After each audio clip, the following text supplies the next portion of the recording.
ভালো করে মন দিয়ে শ্রবণ করবে। তাহলে কি বলছে, যারা বিশ্ব মাঝারে যে প্রান্তে থাকুক না কেন, সে যদি একবারে গৌরী চরণ আশ্রয় করে তাকেই বলা হয় নদিয়ার নাগরী। তাহলে এইখানে নদিয়ার নাগরী বলতে কাকে বলছে না, এক নদী নাগরী, তিনি হলেন মা বিষ্ণুপ্রিয়া দেবী। তিনি একটি কলসি লইয়ে বেলি অবসানকালে ওই পতিতে পাবনি সুরজনে গঙ্গার তীরে জল ভরিতে যায়। যেই না জল ভরিতে যায়, জল ভরিতে যাবার সময় যেই না ওই গৌরাঙ্গ মহাপ্রভুর অপ্রাকৃত রূপে নয়নে দিয়েছে, ওই গৌরাঙ্গের অপ্রাকৃত রূপ দর্শনে করে সেই নদে নাগরে যখন গৃহে গেলেন, যেই না নিজে গৃহে গেলেন, গৃহে এসে তার আরেকটি নদে নাগরীকে না তার সত্যি কাঞ্চনা,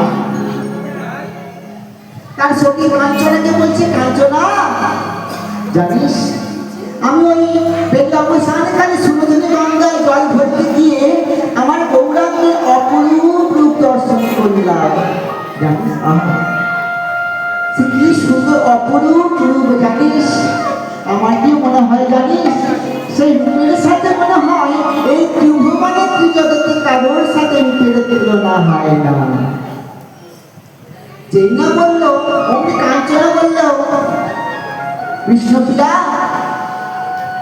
তুই হয়তো গৌর প্রেমে অন্ধ হয়ে গেছিস, কারণ হতে পারে তোর গৌরাঙ্গ মহাপ্রভু দেখতে সুন্দর, তা বলতে এই নয় যে তার থেকে সুন্দর আর কিছু নেই ত্রিভুবনে।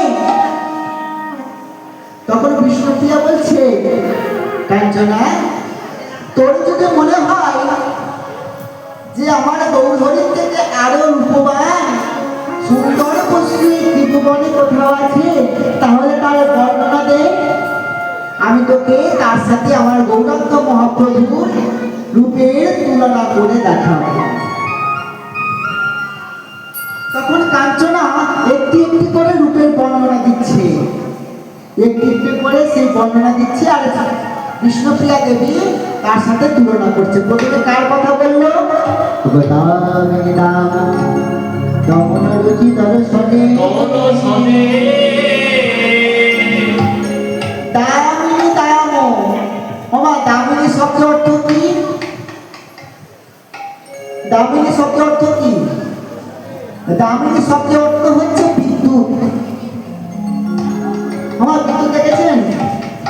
দেখেছেন বিদ্যুৎ? আমার দেখেছেন বিদ্যুৎ?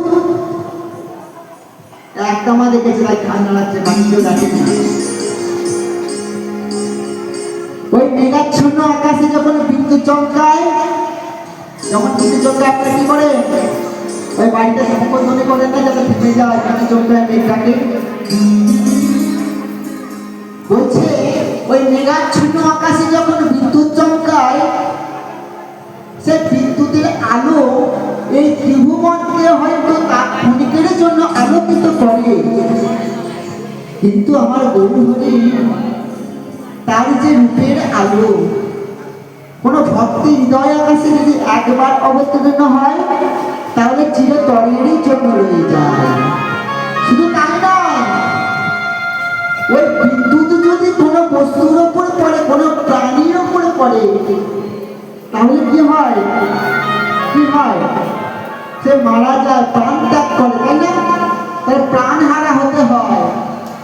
কিন্তু আমার গৌরাঙ্গ মহাপ্রভুর তার কৃপা যদি কোনো ভক্তের মাথার উপর একবারে থাকে, তাহলে জীবন থেকে যত দুঃখ বিনাশ হয়ে যায়, তার প্রাণহানি হয় না। কেন? কেন? কথায় আছে, রাখে হরি মারে কে, মারে হরি রাখে কে। ভগবান যদি না চায় আপনাকে মারার সাধ্য কারণ নাই, তাই না? তাহলে সখী কাঞ্চনা দেখ, ওই বিদ্যুতের সাথে আমার গৌরহরি রূপের কোনো তুলনা হলো না। আর কার সাথে? দামিনী দামোদ মনোরুচি দর্শনে দূরে কেউ দর কবিতা। ওমা কি? নাম মানে হচ্ছে মদন, কামদেব মদন। তিনি হলেন এই ত্রিভুবনে সব থেকে সুন্দর রূপবান ব্যক্তি। কিন্তু সে যখন আমার গৌরাঙ্গ মহাপ্রভুর ওই অপরূপ রূপ দর্শন করলেন, তার অন্তর থেকে সমস্ত অহংকার চূর্ণ বিচূর্ণ হয়ে গেল। সেই না চূর্ণ বিচূর্ণ হয়ে গেল, আমার গৌরীর চরণে আশ্রয় নিয়ে এলো। কেন? কারণ সে দেখলো যে আমার থেকে রূপবান আরেকজন আছে, তাহলে আমার অহংকার করা চলে না। তখন বিষ্ণুপ্রিয়া বলছে, কাঞ্চনে দেখ, এই কামদেবের সাথেও তোর আমার গৌরীর রূপের তুলনা হলো না, তুই আর কার সাথে তুলনা দিবি? তখন কাঞ্চনা বলছে, শোন, এখনো বাকি আছে, আমি এরপর কার সাথে তুলনা দেবো জানিস? আরে শোন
কার সাথে তুলনা করবো জানিস?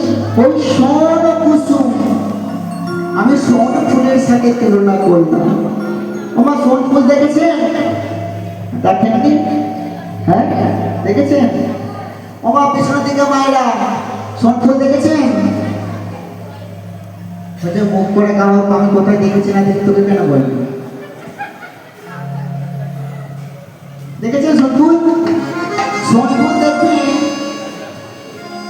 অনেকটা হলুদ রঙের ফুল হয়। সোন ফুল এবার গ্রামগঞ্জে দেখা যায়, ঠিক আছে, বলতে হলুদ রঙের খুব সুন্দর দেখতে ফুল হয়। বলছে সখী, তুই তো বলতো ওই সোন ফুলের সাথে গৌর হরি কোনো রূপের তুলনা হয় কিনা? বলছে সখী, তুই ওই ফুলের সাথে তুলনা করলি, ওই যে ফুল, আচ্ছা বলতো ওই ফুলের আয়ু কতক্ষণ? যতক্ষণ ফুলে সৌন্দর্য আছে, যতক্ষণ ফুলে যৌবন আছে, সৌন্দর্য আছে, ততক্ষণই লোক তাকে চেনে, তাই না মা? ফুল যখন শুকিয়ে যায় তখন তাকে সবাই ফেলে দেয়, তাই না? তোমার শুধু এখানে ফুলের কথা বলছে না মা, তিনি আমাদের কথা বলছে। বলছে আমাদের দেহে যে আমরা সবাই অনেকে আছে না রূপের অহংকার করে, রূপের অহংকার করে কি লাভ? যতক্ষণ যৌবন আছে ততক্ষণই তোমার রূপ আছে, যখন যৌবন তোমার চলে যাবে তখন আর রূপ তোমার থাকবে না, তখন আর রূপ থাকবে না। দেখুন মা, এই যে কীর্তন, কীর্তনকে বলা হয় কীরত। কীর্তন মানে এই নয় যে আসবো গান শুনবো নৃত্য করে বেরিয়ে যাবো, তাই না? কীর্তন থেকে অনেক মা তত্ত্ব কথা জ্ঞানের শেখার আছে। এই যে আপনারা এসেছেন, হয়তো অনেকে ভাববেন যে কীর্তন গেছি কিন্তু নিয়ে কেমন দেখতে দেখবো, কেমন নৃত্য করছে দেখবো, কিন্তু মা কীর্তন শুনতে এসেছেন মনে মনে ভাববেন আজকে আমি যাচ্ছি কিন্তু গিয়ে ওখান থেকে কি শিক্ষা নিয়ে আসবো সেটা ভাববেন। কিন্তু শিক্ষা নিতে গেলে আগে মনোযোগ সহকারে শুনতে হবে, তাই না মা? নইলে ওই গল্পের মতো হয়ে যাবে। ওই যে ডাক্তারের তো একটা ডাক্তার আছে, ডাক্তার রুগীর চিকিৎসা করতে গেছে, চিকিৎসা করতে গিয়ে বলছে একটা ইঞ্জেকশন দেওয়ার কথা, একটা রোগ হয়েছে তাকে ইঞ্জেকশন দেওয়ার কথা। আর কোনো ডাক্তার ছিল না ওই সময়। বলছে ডাক্তারবাবু তুমি ইঞ্জেকশনটা দিতে পারছো না ভালো করে। নার্স বলছে ডাক্তারবাবু আপনি তো ইঞ্জেকশনটা দেওয়ার কথা ছিল, আপনি দেননি। বলে আর বলো না, যেদিকে ইঞ্জেকশনটা দেওয়ার ক্লাস হচ্ছে সেদিকে যেতে ভুলে গেছি, তো কি করে শিখবো বলো? সেইটা মনে হচ্ছে যদি পুরোটা মন দিয়ে না শ্রবণ করেন তাহলে কি অর্ধেকটা শুনবেন, অর্ধেকটা ভুলে যাবে, যে কি বলেছে পথ হারা হয়ে যাবে। আর এটা হলো রূপ লীলা, রূপ লীলা না রূপ না। যদি একটা যদি না বুঝতে পারেন আরেকটা বুঝতে পারবেন না। বলছে শোন ফুল, বলছে সখী তুই যে ফুলের সাথে তুলনা করলি, এই ফুল অনেক ফুল দেখবি ফুলের আছে কাঁটা, তাই না? ফুলের আছে কাঁটা, সেই ফুল তুলতে গেলে হাতে ফোটে কাঁটা, তাই না? তাহলে কষ্ট হয়, যন্ত্রণা হয়। কিন্তু আমার গৌরহরিকে যে আশ্রয় করে তার কোনো কষ্ট হয় না, তার মনে যত কিতাবে জ্বালা আছে সমস্ত দূরীভূত হয়ে যায়। শুধু তাই নয়, দেখবে ওই ফুল তুলে যখন তার ঘ্রাণ নেবেন না, ওই ফুলের মধ্যে অনেক দেখবেন সূক্ষ্ম সূক্ষ্ম জীবাত্মা আছে, সেটা কি করে আপনাদের শরীরে অভ্যন্তরে গিয়ে অনেক ব্যাধির সৃষ্টি করে। কিন্তু আমার গৌরহরিকে যে একবার আশ্রয় করে, আমার গৌরহরি কি করে জানো? আমাদের মনের ভেতর যে কাম ক্রোধ লোভ মদ মোহ মাৎসর্য এই 6 প্রকার বিকৃতিতে জীবাণুগুলি যে আছে তাদেরকে দূরীভূত করে দেয়। এটাই তাই তো সখী ওই সোনা ফুলের গৌরহরি কোনো তুলনা হয় তাই না। আর কার সোনো কুসুমতা হে কোন গণ গণিয়ারে প্রাণ করুণ সংস্থা। বেশি রাত হয়ে যাবো না, তারপরে কার সাথে তুলনা করলাম ঠিক আছে। ওই প্রাতরে অরুণ সংস্থা, অরুণকে বা অরুণকে সবসময় দাঁড়িয়ে থাকবে,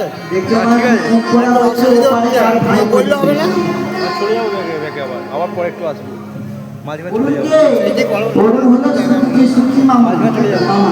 এদিকে মা বাজে সূচি মামা সূর্য বলছি দেখবেন মা আপনার ভোরবেলা ভোর 4টে 3-4টে 5টার সময় উঠবেন, উঠে যখন আকাশের দিকে সূর্য দেখবেন, যারা দীঘা যাচ্ছেন তারা বিশেষ করে তাকিয়ে দেখবেন, ভোরবেলা উঠে দেখবেন আমি সূর্য উদয় দেখবেন, যাই আমাকে দেখবেন সূর্যটা দেখবেন, ভোরবেলায় সূর্য দেখবেন কত সুন্দর লাগে, অপূর্ব লাল আভা, কত সুন্দর দেখতে লাগে সূর্যটা তখন।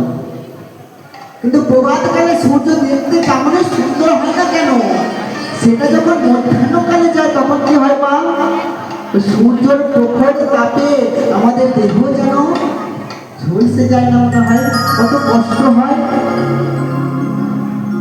কিন্তু বলছে সখী, যদি আমার গৌরহরি আমাদের চারদিন ভক্তের হৃদয় আকাশে একবার অবতীর্ণ হয়, তার মনে আর কোনো জ্বালা যন্ত্রণা কষ্ট দীর্ঘ কিছু থাকে না। শুধু তাই নয়, দেখুন ওই সূর্য আলো এই সারা জগৎকে আলোকিত করে, কিন্তু আর তিনটে জায়গায় প্রবেশ করতে পারে না।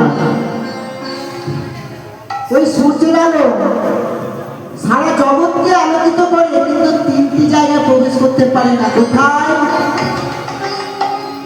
কোথায়?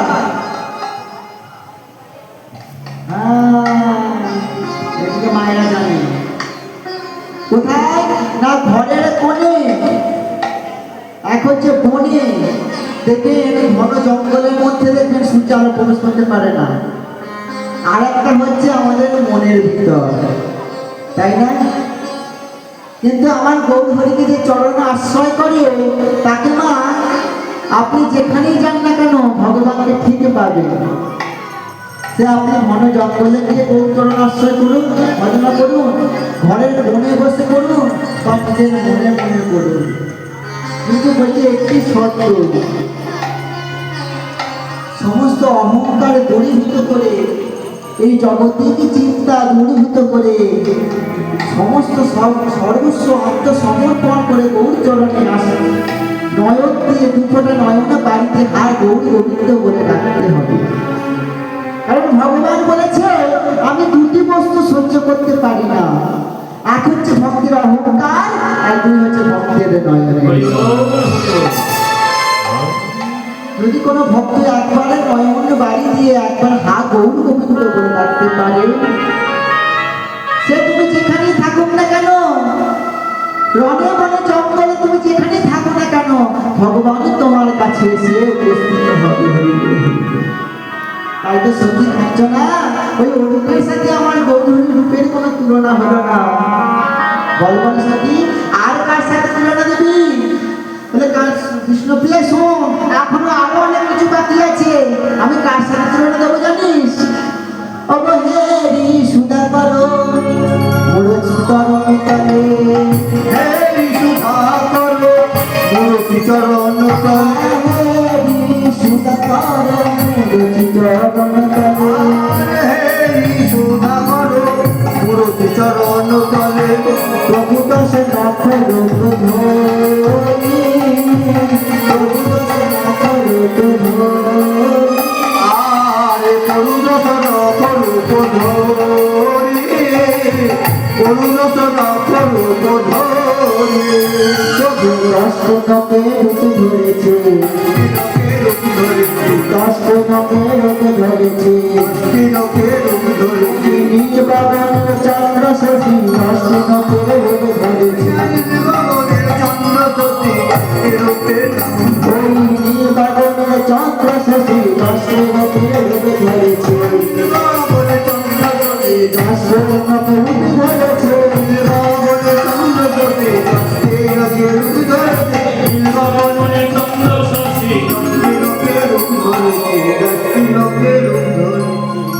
কি বলছে? হেরি সুধা করো মুরচি চরণ তলে। সুধা করে মানে কি মা? হ্যাঁ দেখছেন মায়েরা কত চালাক দেখছে, আমি বলার আগে মায়েরা বলে দিয়েছে। হ্যাঁ এইদিকে মায়েরা জানে, এদিকে মায়েরা জানে না মনে হয়। আমার মায়েরা হয়তো ভাবছে যে আমরা জানি কিন্তু বলবো না, তাই নাকি মা? হ্যাঁ বলছে হ্যাঁ মাথা এবারে শিখে নিচ্ছে, পরের বছর বলবে। তাই মা? হ্যাঁ কত বড় মাথা নাড়তে আপনি একদম শুয়ে পড়ছে। বলছে হে সুধা করো, সুধা করা মানে হচ্ছে চাঁদ, তাই তো? সেই চাঁদ দেখবেন না পূর্ণিমা আকাশে যখন চন্দ্র উদয় হয়, দেখবেন অপরূপ শোভা লাগে না? এই বিশ্বকে আলোকিত করে, কিন্তু সেই চন্দ্রে সেই চাঁদের আছে কলঙ্ক, তাই না? সেই চাঁদের আছে কলঙ্ক, কিন্তু সখী ওই চাঁদে আছে কলঙ্ক, কিন্তু আমার গৌর রূপে তো কোনো কলঙ্ক নাই। শুধু তাই নয়, দেখবি ওই চন্দ্র প্রতিটি 15 দিন অন্তর অন্তরে একটু একটু ক্ষয় হয় তার, হয় না মা? পূর্ণিমা প্রতিবার দ্বিতীয়া তৃতীয়া একটা একটা দিন করে ক্ষয় হতে থাকে, অমাবস্যায় পুজো শেষ, আবার শুরু হয়। ওই চাঁদের খাঁচে ক্ষয়, কিন্তু আমার গৌর হরি রূপের কোনো ক্ষয় নাই। তাই তো চন্দ্র যখন আমার গৌর হরির রূপ দর্শন করলো, সে আর উপরে থাকতে পারলো না, তার অহংকারে চূর্ণ হয়ে গেল, সে আর উপরে থাকতে পারলো না। বলছে আমার থেকে রূপবান আরো আছে একজন এই পৃথিবীতে। যেই না আর অহংকার চূর্ণ হলে সে কি করলো, আমার গৌর চরণে সে আছাড়িয়ে পড়লো। কেন? এখানে শিক্ষা আছে। বলছে যদি হতে চাও করো, আগে মাথা নত করো। বড় হতে গেলে আগে মাথা নত করতে হয়, মাথা নত করতে শিখতে হয়, তাহলে বড় হওয়া যায়, হইলে বড় হওয়া যায়, তাই তো বাবা? সেই চন্দ্র তিনি বলছেন আমাকে যদি আগে বড় হতে হয়, আগে আমায় গৌর চরণ আশ্রয় করতে হবে, আমাকে আর উপরে থাকা চলবে না। তাই তিনি কি করলেন, তিনি আমার গৌর চরণে এসে আছাড় খেয়ে গৌরাঙ্গের 10টি নখে বিরাজমান হয়ে ঠান্ডা গেলেন। খেয়েছেন ঠান্ডা? না, ঠিক খাবো। হাতে 5টা করে 10টা বসে গেছে গলা। হ্যাঁ, 10টি নখে ঠান্ডা খেয়ে বিরাজমান বসে হয়ে গেছে গেলেন। এমনিতেই। বলছে সখী শোন, ঠিক ওই আছে। নীলগগনের চাঁদের সাথেও তো আমার গৌর হরির কোনো তুলনা মিলল না। এবার কার সাথে দেখি? এখন কাঞ্চন দেখছে সব কটাই তো মিলছে না, এবার এগিয়ে যাচ্ছে। বলছে শোন বিষ্ণুপ্রিয়া, এবার আমি যার সাথে তুলনা দেব, তো তার সাথে আমার গৌর হরির রূপের আর কোনো মিল হবে না। কেন? কার সাথে তুলনা দেবো জানিস? তবে সুবর্ণ বদন হেরে নিজ বদন,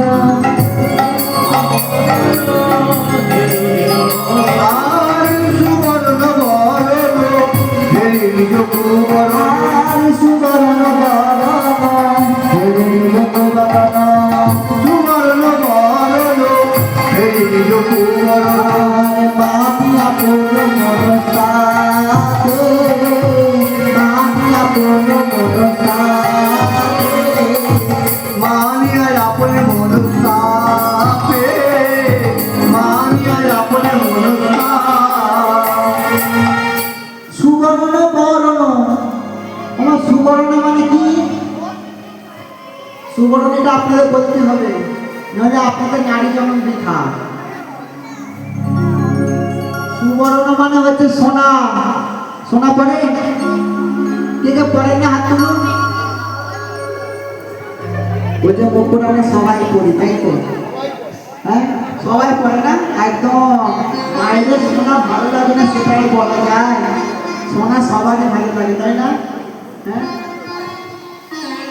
কিন্তু মা গলায় তুলসীর মালা কজন পড়ে? তুলসী মালা কজন ভালো লাগে? আর তুলসী মালা আবার কেউ পড়ে নাকি? লজ্জা পায়। আর পার্টিতে গেলে কি বলবে, হ্যাঁ এখন তুলসী মালা পরে দিচ্ছি,